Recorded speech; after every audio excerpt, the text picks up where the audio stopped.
आज के वीडियो में हम डिस्कस करेंगे break and continue statement. Break statement is used for the early exit from the loop और स्विच स्टेटमेंट। क्या मतलब है इस लाइन का कि जो ब्रेक स्टेटमेंट होता है वो यूज़ होता है किसी भी लूप से अगर आपको जल्दी एग्जिट होना है या आपको स्विच स्टेटमेंट से एग्जिट होना है। स्विच स्टेटमेंट में आप पढ़ चुके हैं ब्रेक स्टेटमेंट का यूज़ कि जब भी स्विच स्टेटमेंट में किसी केस में ब्रेक स्टेटमेंट मिलता है तो वो क्या करता है, आपको स्विच से बाहर ले जाता है। इस वीडियो में लेक्चर में हम देखेंगे कि ब्रेक स्टेटमेंट लूप में कैसे वर्क करता है। फॉर एग्ज़ाम्पल अगर मैं आपसे बात करूँ एक लूप की, वो कहूँ आपसे लूप है i = 1, i <10 और i++, ठीक है। और मैंने यहाँ पे लिखा printf a और इसको मैंने क्लोज कर दिया। तो आप इस लूप से एग्जिट कब होंगे? लूप से जनरली हम एग्जिट कब होते हैं? जब लूप की कंडीशन क्या होती है, फॉल्स होती है, तो आप लूप से एग्जिट होते हैं।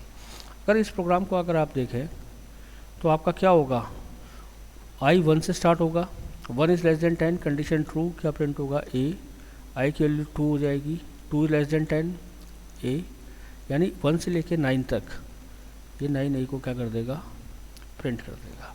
जैसे i की वैल्यू 10 होगी तो 10 = 10, कंडीशन क्या हो जाएगी, फॉल्स होगी, आप लूप से बाहर आ जाओगे। मान लो आपने यहाँ लिखा है printf b, तो आफ्टर 9a आउटपुट क्या आ जाएगा, b।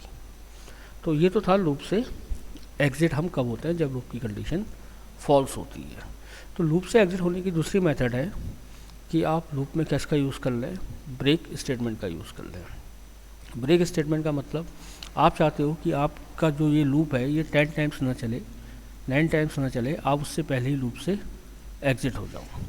फॉर एग्ज़ाम्पल मेरा कहने का मतलब क्या है, आपने लिखा इफ़ i = 4 और आपने यहाँ पे स्टेटमेंट ले लिया ब्रेक,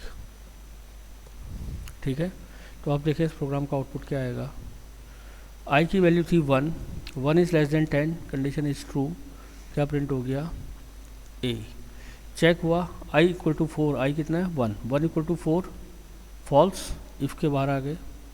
अब i की वैल्यू कितनी हो गई, 2, 2 = 10, ट्रू, a प्रिंट हुआ, 2 = 4, फॉल्स, इफ़ के बाहर आ गए, i की वैल्यू 3 हो गई, a प्रिंट हुआ, 3 = 4, फॉल्स, इफ़ के बाहर आ गए, i की वैल्यू 4 हो गई, 4 प्रिंट हुआ। अब चेक हुआ 4 = 4, कंडीशन इज़ ट्रू, कंडीशन जब ट्रू थी तो क्या स्टेटमेंट एग्जीक्यूट हुआ, ब्रेक।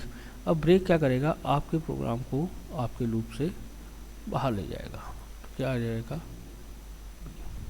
तो देखो इस वाले में आपका प्रिंट बाहर आ रहे थे, i = 1 से i = 9 तक आप गए, i = 10 पे आप बाहर आए, मीन्स जब कंडीशन फॉल्स हुई। यहाँ पे क्या हुआ, i = 1 पे आया, i = 2 पे आया, i = 3, i = 4 और i = 5, यानी i की वैल्यू 5 थी। 5 में 5 = 10, कंडीशन क्या थी, ट्रू थी। कंडीशन ट्रू होने के बाद भी आपका लूप क्या हो गया, आप लूप से बाहर आ गए, किस पे, जब i की वैल्यू कितनी थी, 4, ठीक है। i = 4 पे आप लूप से क्या आ गए, बाहर आ गए, ठीक है। लूप से बाहर आने का मतलब है ये आपको कौन बाहर लाया, ब्रेक स्टेटमेंट। तो इसलिए मैंने बोला लूप से जनरली एग्जिट होते हैं जब कंडीशन फॉल्स होती है। तो हम कंडीशन कब फॉल्स हो रही थी, जब i की वैल्यू क्या थी, 10 थी। लेकिन आप किस पे बाहर आ गए, i = 4 पे आप लूप से एग्जिट हो गए, इसलिए हमने इसको बोला early exit, means condition false होने से पहले ही आप लूप से बाहर आ गए। ये स्टेटमेंट है ब्रेक स्टेटमेंट, ठीक है। लेकिन याद रखना ब्रेक स्टेटमेंट अगर आपने यूज़ किया है तो कंपलसरी है कि आपका उससे पहले वो किसके अंदर होना चाहिए, बॉडी ऑफ लूप के अंदर होना चाहिए, चाहे वो फॉर लूप हो, चाहे वो वाइल लूप हो, चाहे वो डू वाइल लूप हो। लेकिन ऐसा कभी नहीं होगा कि आपने ब्रेक स्टेटमेंट का यूज़ किया है, आपने सिंपल लिखा इफ़ i = 4 और ब्रेक, मीन्स इफ़ को आप इफ़ के अंदर आप ब्रेक लगा रहे हो।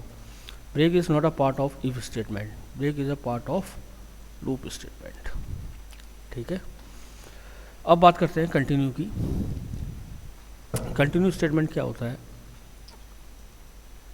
Continue statement is used for early iteration of loop. इसका भी मतलब समझे।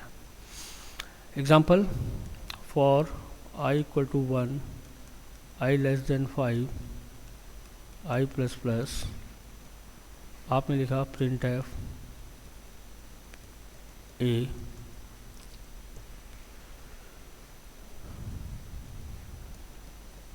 प्रिंट एफ मान लीजिए बी।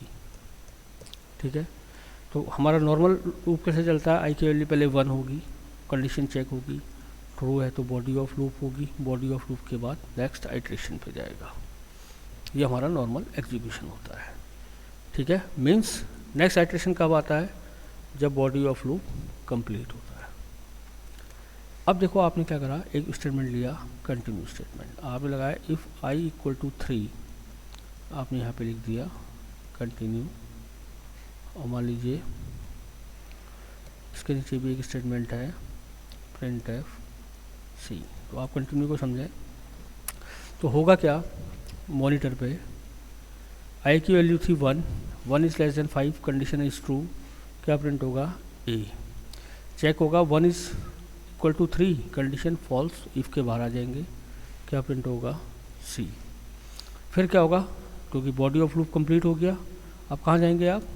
नेक्स्ट आइट्रेशन पर जाएंगे। तो आई की वैल्यू कितनी हो जाएगी? 2, 2 is less than 5, condition is true, A print हुआ, 2 इक्वल टू 3 फॉल्स, बाहर आ गए, सी प्रिंट हुआ। अब आई की वैल्यू कितनी हो गई? 3, 3 is less than 5, condition is true, A print हुआ, 3 इक्वल टू 3, कंडीशन क्या हो गई? ट्रू हो गई। कंडीशन ट्रू हुई तो क्या एग्जीक्यूट हुआ? कंटिन्यू एग्जीक्यूट हुआ। कंटिन्यू एग्जीक्यूट हुआ तो कंटिन्यू आपको कहाँ ले गया? नेक्स्ट आइट्रेशन में।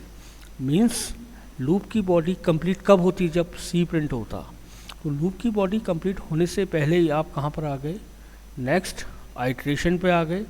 जनरली आप लूप में क्या होता है, जब लूप की बॉडी कंप्लीट होती है तभी नेक्स्ट आइट्रेशन आता है। तो इसका मतलब आपने क्या करा, आइट्रेशन का अर्ली आइट्रेशन कर दिया, इसलिए हम बोलते हैं continue is used for early iteration.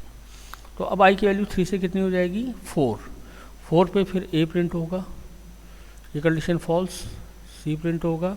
अब आई की वैल्यू कितनी हो जाएगी? 5, 5 इज लेस देन 5 में कंडीशन फॉल्स हो गई, प्रिंट हो गया। तो अगर आप आउटपुट को गौर से देखें, ये ए सी कब मिला था? जब आई की वैल्यू थी 1। ये ए सी कब मिला था? जब आई की वैल्यू थी 2। लेकिन जब आई की वैल्यू थी 3, जब कंटिन्यू वाली कंडीशन ट्रू हुई थी, तो ए तो प्रिंट हुआ, सी प्रिंट नहीं हुआ। फिर आई इक्वल टू 4 पे फिर से ए सी प्रिंट हुआ, आई इक्वल टू 5 पे क्योंकि कंडीशन फॉल्स हो गई थी, आप लूप से बाहर आ गए। तो इसका मतलब क्या है, कंटिन्यू स्टेटमेंट ने क्या करा, कहाँ पे कंटिन्यू आ रहा था? आई इक्वल टू 3 पे आ रहा था। तो कंटिन्यू स्टेटमेंट जब भी एग्जीक्यूट होता है तो बॉडी ऑफ लूप में उसके बाद जितने भी स्टेटमेंट लिखे होते हैं उस पर्टिकुलर कंडीशन के लिए वो सारे स्टेटमेंट क्या हो जाते हैं? स्किप हो जाते हैं। ठीक है, अगर आप चाहते हैं कि आपकी बॉडी ऑफ लूप पूरा एग्जीक्यूट ना हो, किसी एक पर्टिकुलर वैल्यू पे आप पूरी बॉडी ऑफ लूप एग्जीक्यूट नहीं कराना चाहते, तो आप उस पर्टिकुलर वैल्यू के लिए अपने लूप को क्या कर दें? कंटिन्यू कर दें। तो ये एग्जांपल है आपका कंटिन्यू का। आज की वीडियो में इतना ही। नेक्स्ट वीडियो में हम एक प्रोग्राम बनाएंगे। प्रोग्राम होगा prime number to check whether a number is prime और नॉट। Thank you.